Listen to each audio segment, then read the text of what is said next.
Welcome to our video demonstration for the Digital System and Design project. First, my teammate Abdurrahman will introduce you to the main idea of the project. Who upon us doesn't suffer from the hassle of parking? Well, let's be honest, driving is not that bad. But when it comes to parking, everyone loses their patience. So we came up with the idea of our project, which is automated car parking system. But before going into details, let me introduce you to the team members. Behind the camera, we have Amr Nabil. Hello. Mahmoud Walid. Hi. Omar Sharif. And I am Abdurrahman Saar. And we are the Floyd's team, 5th semester MET students at the GC. So, the first thing that comes to your mind when parking your car is finding a free space. Have you ever thought of a computer can do that for you? Well, our car here can do that. By using four ultrasonic sensors that are calibrated with each other that always measure the surrounding of the car by emitting sound waves and receiving an echo signal and analyzing the signals to calculate the distance between the car and an object. The front and the back sensors are used to calculate the width of a parking space, while the right and the left sensors are used to calculate the depth of a parking space. So now let's assume that we are at the parking. First, the car starts moving until it finds that the depth, until the right sensor finds a depth that is suitable for the car.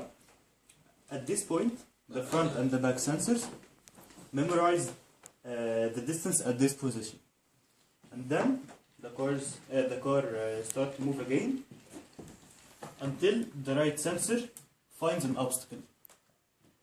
So at this point, the front and the back sensors calculate the distance again, and it measures the difference between the readings at this point and the readings at this point.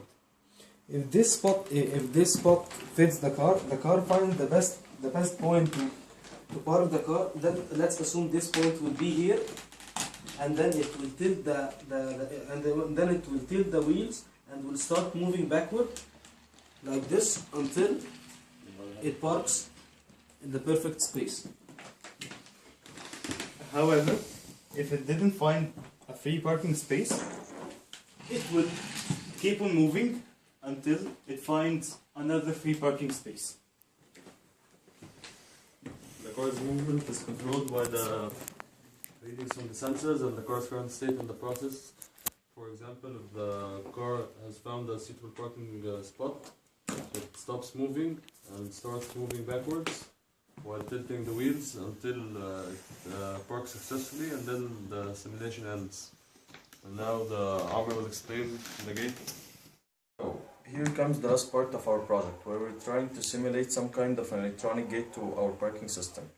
So, as you can see here, the gate consists of two object detection sensors and a servo motor that simulates the motion of an actual gate.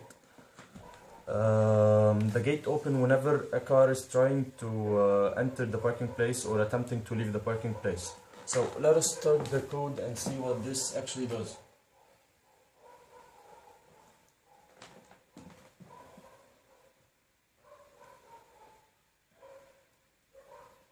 So here we come again.